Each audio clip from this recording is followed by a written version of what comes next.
행복하고 기쁜 안식일에 하나님의 성전에서 여러분을 만나게 돼서 하나님께 감사를 드리고 환영합니다. 한 주일 동안 잘 지내셨죠? 네, 고맙습니다. 또 이렇게 아름다운 특창으로 정말 하늘의 평안을 우리에게 허락하신 하나님께 감사드리고 또 찬양을 하신 우리 성도들께 감사를 드립니다. 이 가사대로 이 시간에 하나님만이 주실 수 있는 평안이 여러분 마음에 가득 임하기를 진심으로 기원합니다. 제가 이 교회에서 마지막 설교를 하게 되었습니다. 시간이 참 빠르게 흘렀습니다.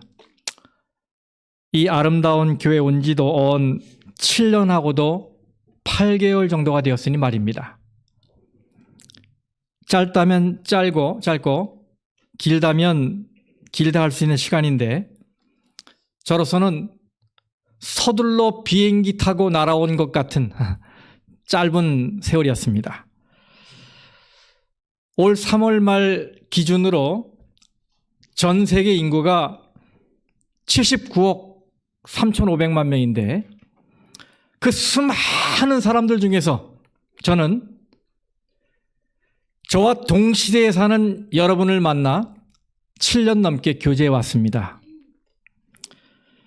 또 이 미국 땅에는 한국인 재림교회가 130여 개가 되는데요. 이 남가주에서 설립 연도로는 나성중앙 다음으로 두 번째인 그야말로 오랜 역사와 전통에 살아있는 로즈미드 교회에서 우리 성도님들을 만난 건 저로서는 큰 축복이었습니다. 먼저 이곳에서 많은 사랑을 받으며 좋은 목회 추억을 남길 수 있게 인도하신 하나님께 찬양과 영광과 감사를 드립니다. 그리고 여러분 보시다시피 제가 얼마나 부족합니까? 그런데 이렇게 부족한 또 우리 제 아내를 인내하고 사랑으로 품어주시고 가르쳐주시고 격려해 주셔서 얼마나 감사한지 모르겠습니다. 하나님께서 여러분들을 크게 축복하시기를 진심으로 기원합니다. 이곳에서 저는 영적으로 육적으로 많은 자라남이 있었습니다. 영적으로는 제 생각에 예전보다 조금 더 깊어진 것 같아요. 제 생각이에요. 육적으로는 이곳에 부임할 때보다 약 2kg 정도 더 쪘습니다. 발전했죠. 그리고 저는 여러분의 모습을 저의 목회 앨범에 담아 오래오래 기억할 것입니다. 저의 후임으로 오시는 목사님은 저보다 5년이나 젊기 때문에 이 교회 평균 연령을 5년 낮출 것입니다. 또 성품이 아주 좋으신 분이에요. 또 그분은 자녀가 4명입니다. 그래서 목사님과 사모님 포함해서 6명이에요. 그러니 여러분은 4명을 보내고 6명을 얻는 수지 맞는 비즈니스를 하셨어요. 또 그분은 사람들을 한데 모으는 특별한 재능을 가지고 계셔요. 그분의 지도로 두 교회가 연합되어 지금 헌신하고 있어요. 저는 여러분께서 그동안 저에게 주셨던 것 이상으로 그 목사님과 가정에게 사랑을 나눠주시기를 부탁드립니다. 그리고 그분이 역량을 마음껏 발휘할 수 있도록 옆에서 도와주시고 협력해 주시고 또 헌신해 주시길 바랍니다. 그러면 그분이 분명 이 교회에서 행복한 목회를 할 수 있을 거예요. 그래서 저의 귀에 여러분이 이 교회 안에서 신나는 신앙생활을 하고 있다는 소식이 들리기를 간절히 바랍니다.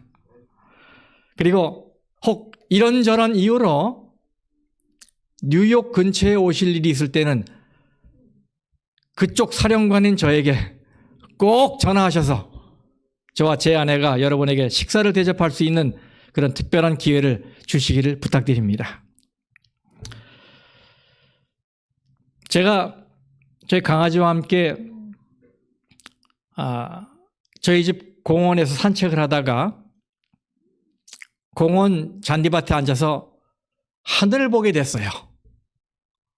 그때 바람에 밀려가는 구름, 그리고 청옥 색깔의 저 하늘을 보면서 야, 참 평화롭다, 이런 생각을 하게 됐어요. 그러면서 바쁜 이민 생활 중에 과연 이런 하늘을 눈을 들어 바라보는 성도님들이 몇 분이나 되실까? 또 이런 생각을 하게 됐어요. 여러분, 하루 동안 사는 동안에 하늘을 몇 번 보십니까? 예, 몇 번 보세요? 거의 안 보시죠? 그죠? 예. 땅만 바라보고 사시죠? 저는 이 눈에 보이는 하늘뿐만 아니라 우리의 본향, 하늘을 바라보는 걸 말씀을 드립니다. 그래서 저는 오늘 이 마지막 설교로 우리 사랑하는 성도님들의 마음이 다시 하늘로 향하길 바라고, 날마다 하늘을 바라보고 하늘을 사모하기를 바라는 마음으로 하늘나라에 대한 말씀을 나누려고 준비했습니다. 이 말씀은 이 땅에 코를 박고 세상의 재미를 느끼고 사는 분들에게는 비현실적이고 남의 나라 이야기처럼 들릴 것입니다. 하지만 하나님의 말씀을 사랑하고 주님 만나기를 늘 고대하는 분들에게는 희망과 격려가 될 줄 믿습니다. 그래서 오늘 말씀의 제목은 마음을 하늘에 두며 살라, 이것입니다. 마음을 하늘에 두라. 저는 우리가 마음을 하늘에 두려면 적어도 두 가지를 알아야 한다고 생각합니다. 첫째는 하늘나라는 어떤 곳인가? 두 번째는 마음을 하늘에 두는 것, 이게 왜 중요한 것인가? 먼저 하늘나라가 어떤 곳인가를 제가 말씀을 드리겠습니다. 그런데 오늘 저는 사실 굉장히 조심스러운 설교를 할 수밖에 없습니다. 왜냐하면 저는 하늘 아래 천국이라고 하는 필리핀의 보라카이 해변은 다녀왔지만 실제 하늘은 가본 적이 없기 때문이에요. 그리고 성경을 전하는 목사인데 성경에 없는 이상한 얘기를 해서야 되겠습니까? 그래서 조심스러울 수밖에 없어요. 그리고 제가 성경을 연구해 보니까 한 가지 아쉬운 점이 있었는데, 그것은 하나님께서 천국에 대해 말씀하실 때 우리가 눈으로 보듯이 실감나는 상세한 설명을 하지 않으셨다는 사실이에요. 왜 그러셨을까요? 왜 자세하게 설명하지 않으셨을까요? 그 이유는 분명합니다. 그것은 아무리 설명해도 우리가 감당할 수 없기 때문입니다. 우리의 이 뇌가 감당할 수 없기 때문이에요. 성경 고린도전서 2장 9절 말씀에 기록된 바 하나님이 자기를 사랑하는 자들을 위하여 예비하신 모든 것은 눈으로 보지 못하고 귀로 듣지 못하고 사람의 마음으로 생각하지도 못하였다 함과 같으니라. 우리의 제한된 눈으로는 천국의 영광을 볼 수가 없어요. 우리의 제한된 귀로는 천국의 감미로운 음악을 들을 수가 없습니다. 우리의 좁은 마음으로는 천국의 그 큰 기쁨을 담을 수가 없어요. 하나님 이걸 너무나 잘 아시는 거예요. 다시 말하면 우리의 그릇이 작기 때문에 천국을 다 담을 수가 없는 거예요. 안타깝지만 아무리 높은 지능을 가져도 우리는 3차원에 살고 있기 때문에 그 이상을 설명해도 이해를 못해요. 하지만 천국을 사모할 만큼은 제시해 주셨어요. 이런 곳 아닐까라는, 이렇게 사모할 만큼은 제시해 주셨어요. 천국이 어떤 곳인지 묘사한 말씀 중에 대표적인 말씀을 읽어드리겠습니다. 요한계시록 21장 1절에서 4절입니다.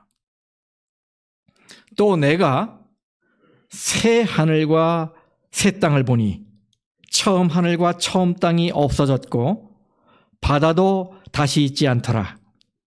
또 내가 보매 거룩한 성 새 예루살렘이 하나님께로부터 하늘에서 내려오니 그 준비한 것이 신부가 남편을 위하여 단장한 것 같더라.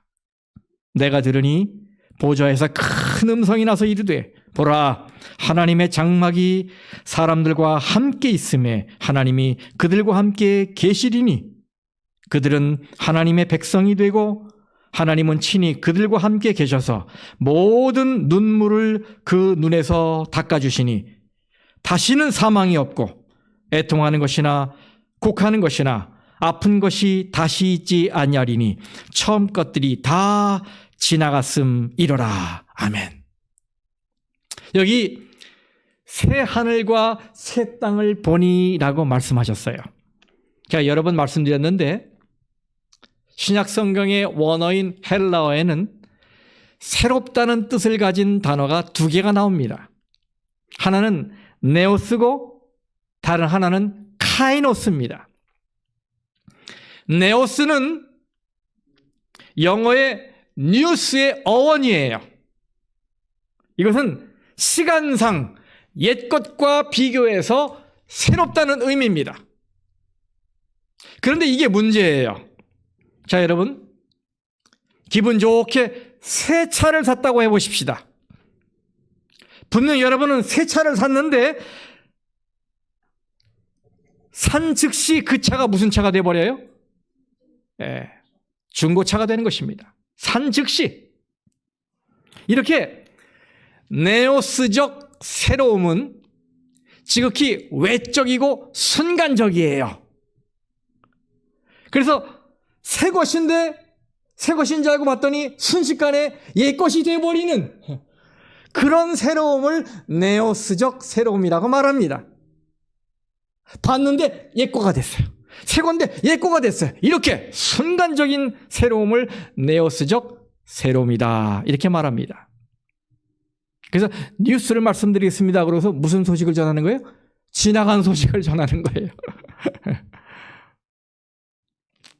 그런데 카이노스적 새로움은 다릅니다. 이것은 내적이고 본질적인 새로움이에요. 이것은 새롭다는 의미를 넘어선 낯선 새로움이에요. 우리가 경험하지 못한 낯선 새로움. 이것은 보면 볼수록 새롭고 대하면 대할수록 새로운 것입니다. 한결같이 새롭고 늘 새로운 것, 이것이 카이노스적 새로움입니다. 그런데 이 새롭다는 이 단어, 같은 단어가 고린도후서 5장 17절에도 쓰였어요. 여러분 잘 아시는 말씀이죠. 그런즉 누구든지 그리스도 안에 있으면 어떻다고요? 새로운 피조물이라. 그리스도 안에 있으면 새로운 피조물이라고 하고 쓰인 이 새로운은 네오스가 아니라 카이노스예요. 무슨 새로움이에요? 낯선 새로움, 본질적인 새로움, 전혀 새로운 거, 늘 새로운 거. 예, 그렇습니다. 우리가 그리스도 안에 있으면 어떤 사물의 카피나 모조품이 아니라 완전히 다른 존재가 된다는 말씀입니다. 한결같이 새롭고 날로 새로워진다는 말씀이에요. 주님 안에서 어느 한순간도 중고가 되지 않는 늘 새로운 카이노스적 새로움, 바로 그 새로움으로 새 하늘과 새 땅이 묘사가 됐어요. 그런 새로움으로. 그래서 그 새 하늘과 새 땅은 살면 살수록 늘 새로운 거예요. 늘 새로운 거. 요한계시록 21장 2절에 또 내가 보니 거룩한 성 새 예루살렘이 하나님께로부터 하늘에서 내려오니 그 준비한 것이 신부가 남편을 위하여 단장한 것 같더라. 우리는 신부를 결혼식의 꽃이라고 말합니다. 여자의 일생에서 가장 아름다운 순간이지요. 그런데 하늘이 그렇다는 말이에요. 우리가 여행하다가 정말 멋지고 아름다운 광경을 만나면 나도 모르게 절로 탄성이 나오잖아요. 이야, 멋있다. 그림 같아. 사진 같다. 아름다운 걸 볼 때 그저 저절로 나와요. 그런데 여러분, 이 땅에서도 그렇게 아름다운 곳이 많은데 하늘나라는 얼마나 더 아름답겠습니까? 분명 우리의 상상을 뛰어넘는 아름다운 곳일 거예요. 그렇죠? 요한계시록 21장 4절에 모든 눈물을 그 눈에서 닦아주시니 라고 말했어요. 마음이 여린 사람은 눈물을 안고 삽니다. 누가 아프다 그러면, 누가 괴롭다 그러면, 슬프다 그러면 감정이 이입이 돼서 그냥 넘기지 못하고 같이 울어요. 이 눈물은 강한 감정의 표현이죠. 특히 슬픔의 표현이기도 합니다. 그런데 우리가 하늘나라에 가면 하나님이 우리의 모든 눈물을 닦아주신다고 했어요. 우리가 슬퍼서 흘린 눈물, 속상해서 흘린 눈물, 억울해서 삼킨 눈물, 그 모든 눈물을 우리 주님께서 닦아주신다고 말씀하셨어요. 다시는 사망이 없다고 말씀하십니다. 이 다시는 사망이 없다는 말씀은 살면서 사랑하는 가족을 잃은 경험을 가진 분들에게는 얼마나 큰 위로와 용기가 되는 말씀인지 모릅니다. 그렇죠? 사망의 원인은 하나님의 부재예요. 여러분, 마르다가 요한복음 11장에 보면 이렇게 말을 했어요. 보세요. 주께서 여기 계셨더라면 내 오라비가 죽지 아니하였겠나이다. 이 말은 진리입니다. 이 말은 진리예요. 하나님이 계신 곳에는 사망이 있을 수가 없습니다. 그래서 하늘나라에는 뭐라고 그랬어요? 애통하는 것이나 곡하는 것이나 아픈 것이 다시 있지 아니하리라고 말씀했습니다. 그렇습니다. 하늘나라에는 슬픔도 울부짖음도 고통도 없을 것입니다. 이런 이야기만 들어도 여러분 마음이 하늘로 달려가지 않습니까? 그렇죠? 우리 한번 좀 외쳐볼까요? 아멘. 주 예수여 어서 오십시오.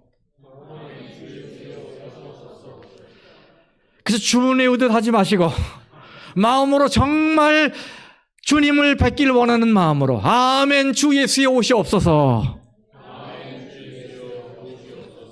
네, 생각만 해도 정말 달려가고 싶은 하늘나라입니다.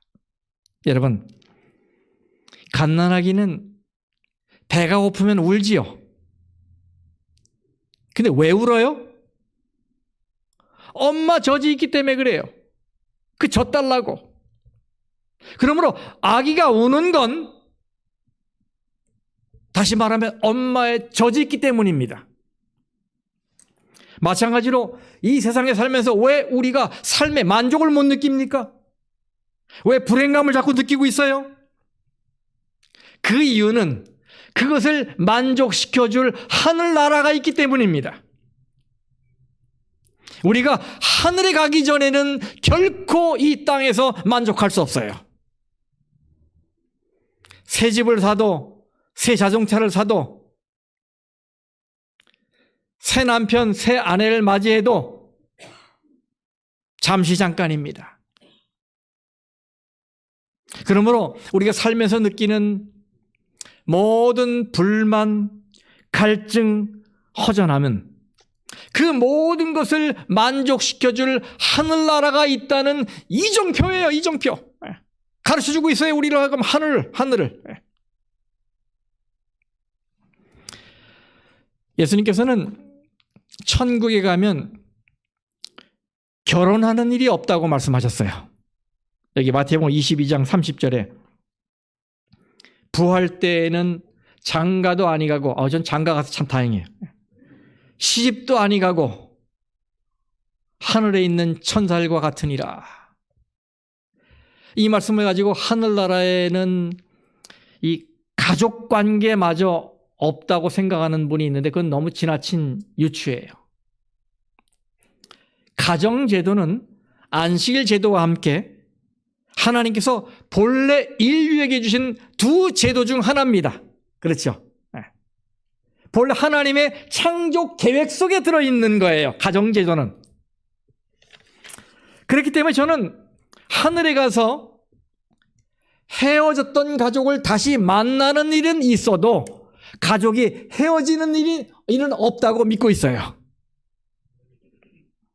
그리고 이렇게 말씀하실 때는 또 이유가 있었어요. 이때 사두개인들이 왜곡된 질문을 했지요. 무슨 질문했습니까? 예수님께? 7 형제가 있는데 유대인의 관습에 따라 한 여인을 취했습니다. 각자가 다. 그러면 부활 후에 그 여인은 그 7 형제 중 어느 사람의 아내가 되겠습니까? 이런 질문이었어요. 이때 예수님께서 바로 이 대답을 하신 거예요. 그러므로 이 대답에는 천국에는 그런 식의 결혼 관계는 없을 것이다. 이런 말인 거예요. 또한 하늘에서는 생육하고 번성하여 땅에 충만하라 라고 하는 이 창조 섭리가 이미 완성된 것이기 때문에 자녀 출산을 목적으로 하는 결혼 관계는 더 이상 없을 거예요. 당연히 그렇죠.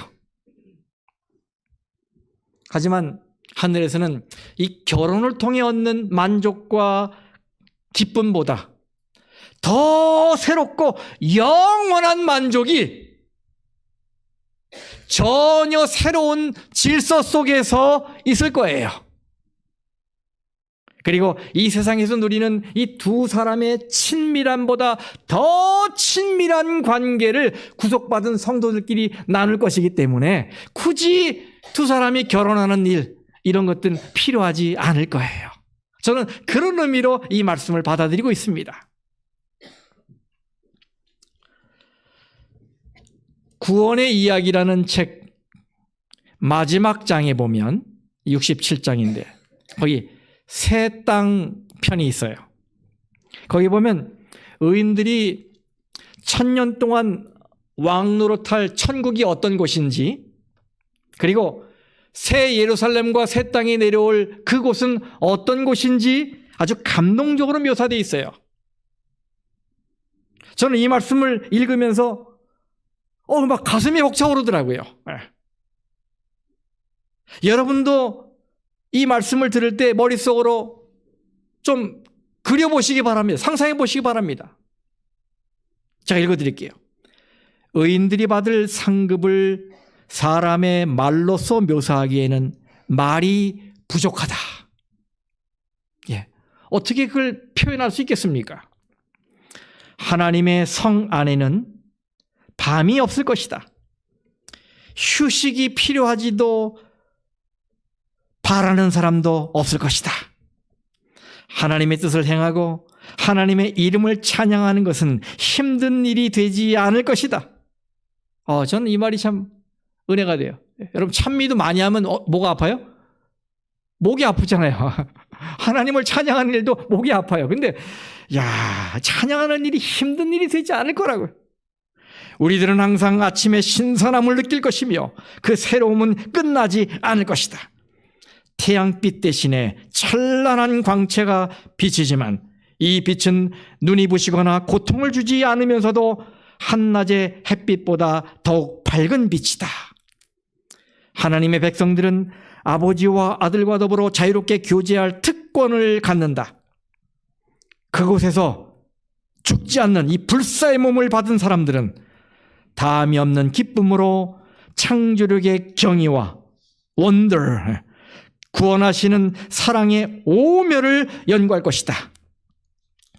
하나님을 등한히 하도록 유혹하던 잔인하고 교활한 원수는 없다. 모든 재능은 개발되고 모든 재간은 증가될 것이다. 지적 탐구에 있어서 피곤해지거나 기력이 모자라는 일은 없게 될 것이다. 그곳에서는 가장 원대한 계획도 실현될 것이다. 가장 고상한 포부도 달성될 것이며 가장 위대한 꿈도 실현될 것이다. 그러나 여전히 그곳에는 올라야 할 새로운 봉우리, 찬탄할 만한 새로운 경이, 연구해야 할 새로운 진리, 마음과 영혼과 육신의 능력을 기울이게 하는 새로운 대상들이 있을 것이다. 영원한 세월이 흘러갈수록 하나님과 그리스도에 대한 더욱 풍성하고 더욱 영광스러운 계시가 나타날 것이다.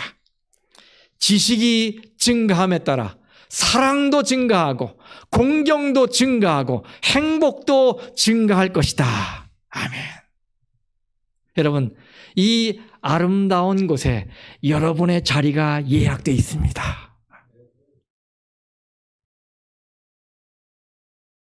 그곳에 가셔야 하지 않겠습니까? 그렇죠? 여러분의 문표가 달린 그 집에 들어가야 하지 않겠습니까? 그러기 위해서 우리가 이 땅에 살면서 마음을 하늘에 두어야 해요.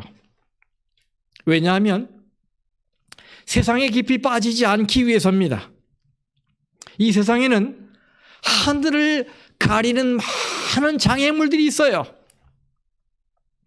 사탄 마귀는 우리의 마음을 세상에 묶어두고 세상을 사랑하게 하려고 안간힘을 쓰고 있습니다.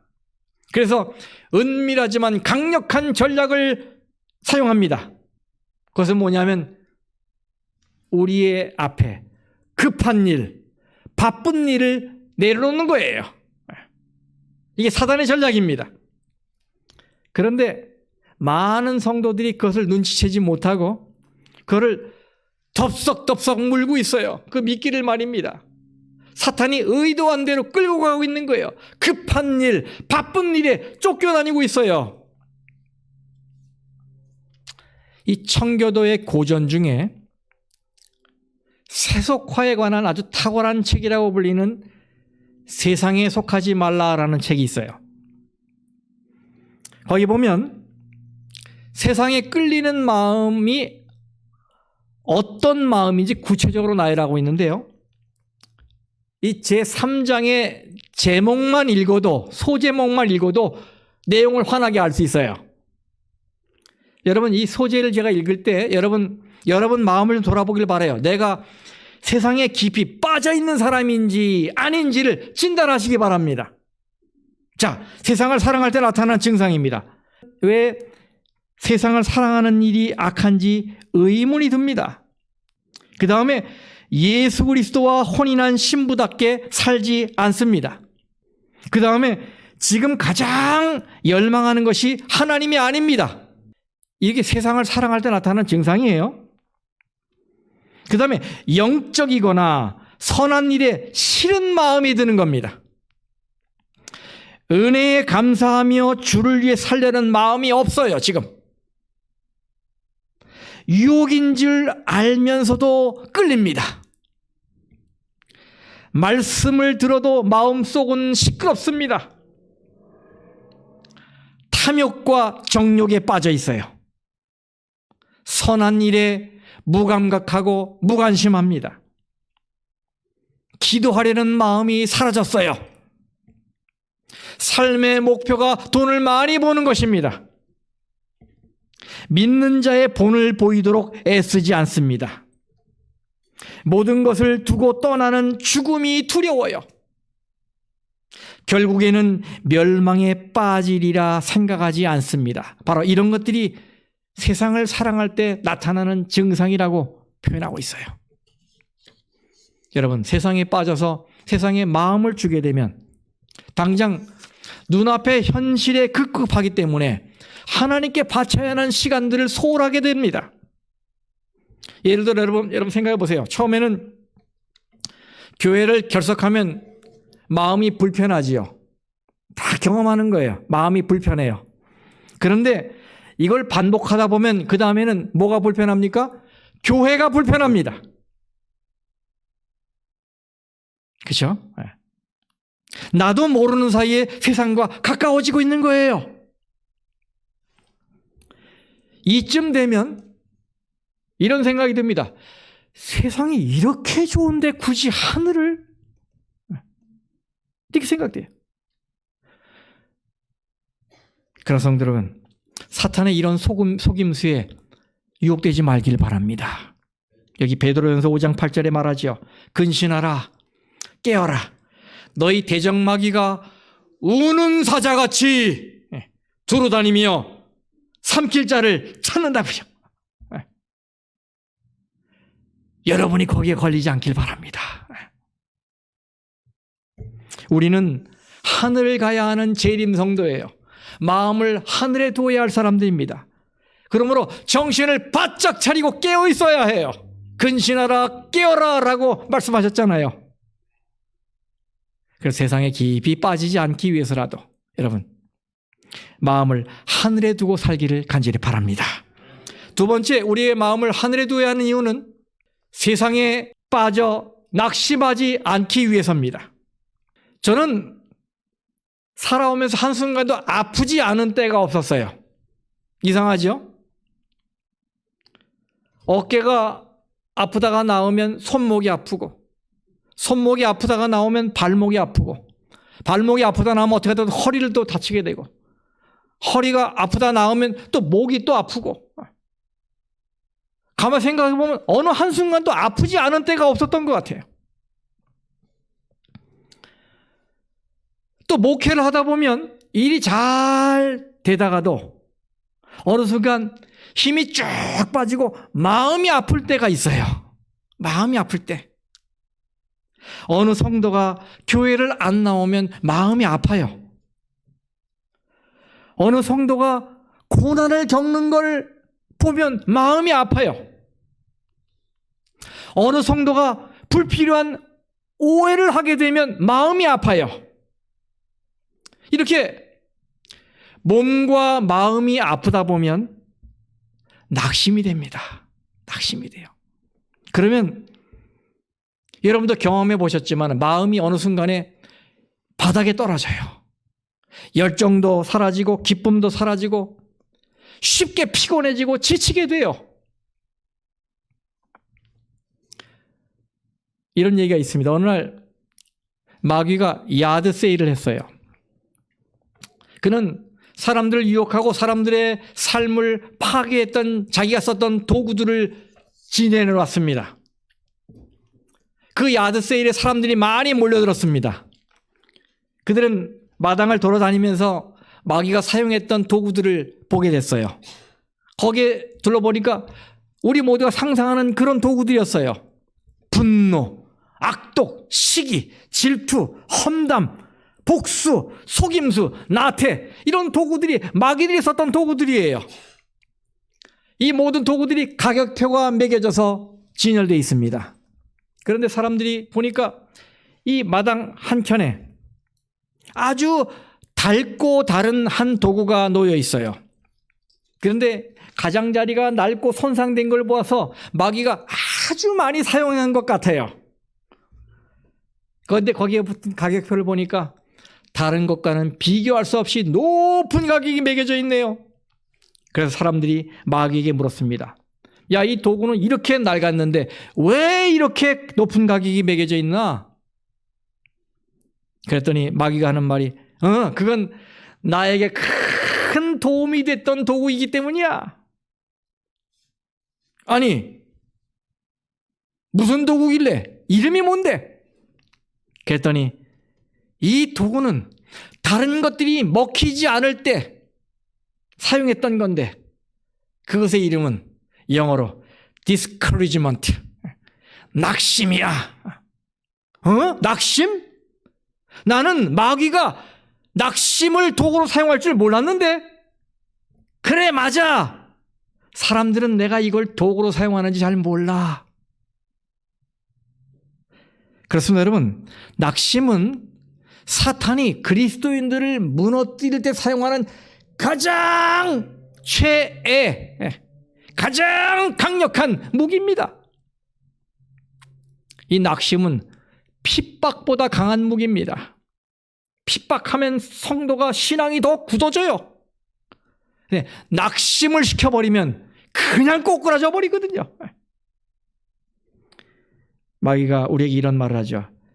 예수 믿어봤자 별 수 없어. 기도해봤자 소용없어. 이 순간에 말이야. 교회 생활 열심히 해봤자 돌아오는 건 아무것도 없어. 열심히 노력해도 나아지는 건 없어. 이런 식으로 우리를 낙심하게 만들어요. 선을 행하다가도 낙심하게 만들어요. 이건 무서운 것입니다. 그래서 사도 바울은 그를 꿰뚫고서 낙심을 이기는 방법으로 속사람이 새로워지는 것을 생각하라. 그리고 보이지 않는 영원하고 큰 영광을 소망하라 라고 말합니다. 여러분 보세요. 고린도후서 4장 16절 18절.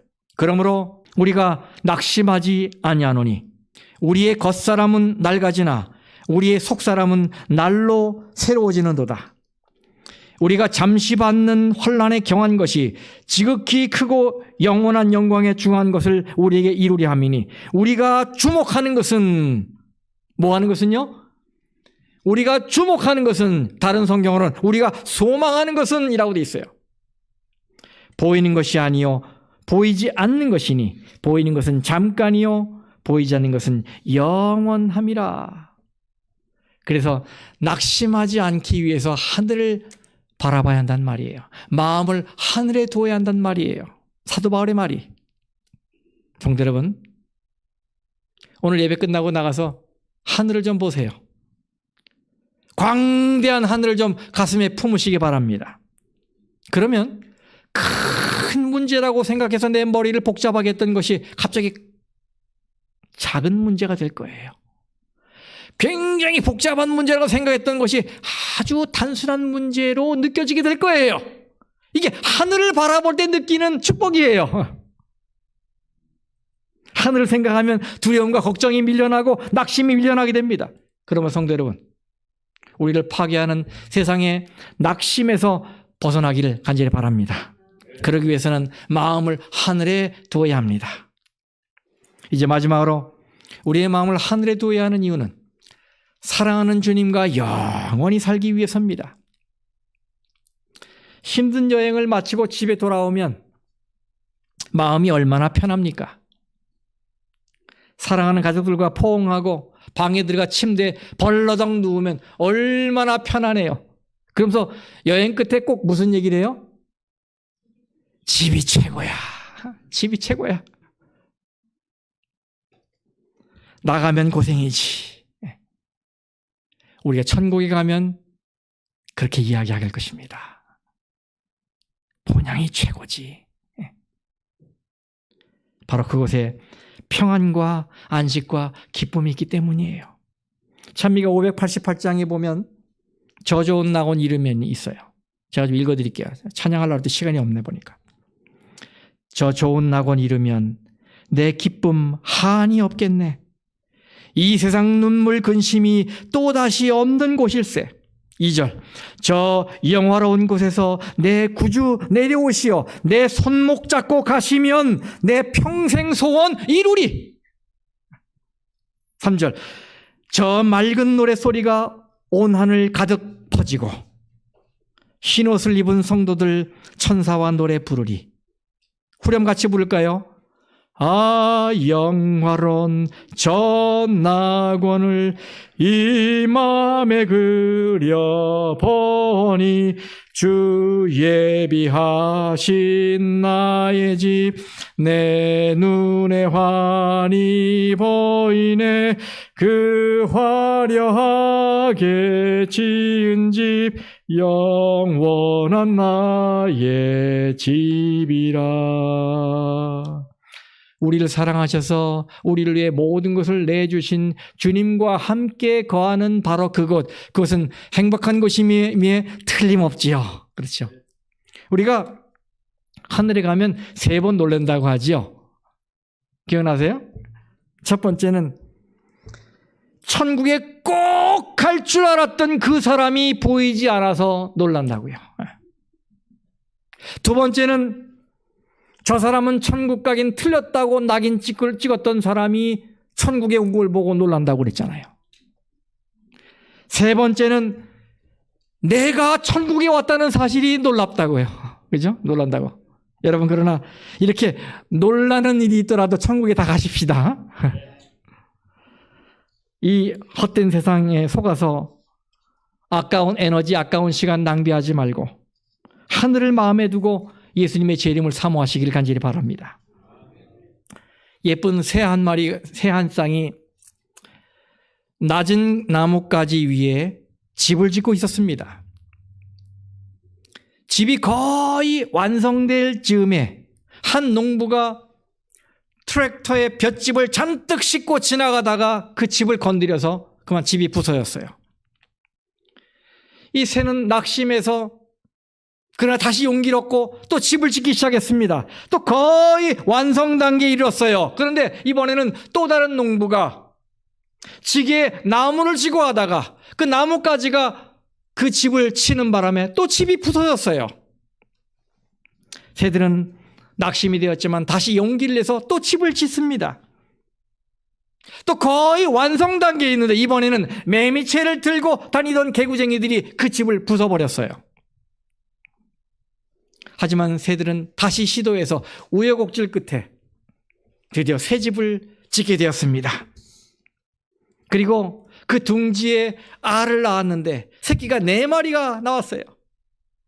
그 4마리의 예쁜 이 새들에게 먹이를 전달해 주는 모습은 얼마나 아름다운지, 주둥이를 확 벌리니까 거기다가 톡톡 넣어주는데 얼마나 아름다운지 몰라요. 평화롭고 행복했습니다. 그런데 이 행복한 가정에 무서운 침입자가 나타났습니다. 바로 커다란 뱀 한 마리가 숲속을 지나가다가 낮은 곳에 둥지를 튼 걸 보고 기어 올라가서 새끼 4마리를 모두 잡아먹었어요.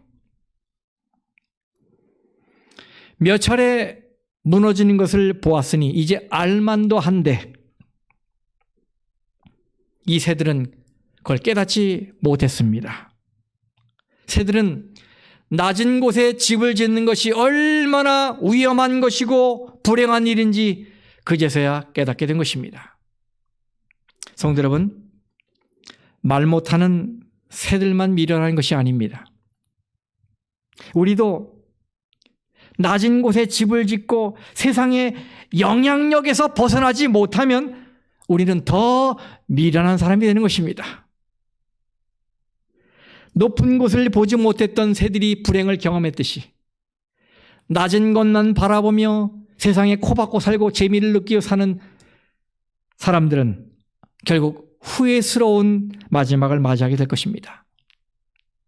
그렇습니다. 새들은 높은 곳에 집을 지어야 하듯이 우리 그리스도인들은 하늘에 마음을 두며 살아야 하는 것입니다. 저는 동부에 가서도 우리 로즈미드 교회 소식에 귀를 기울이게 될 거예요. 왜냐하면 저의 인생의 가장 중요한 시간에 저의 기도와 저의 마음이 집중되었던 곳이 바로 이곳이기 때문입니다. 그래서 제가 바라기는 소식이 들릴 때마다 부흥하는 소식이 들리기를 간절히 바랍니다. 즐겁고 행복한 소식이 들리기를 간절히 바랍니다.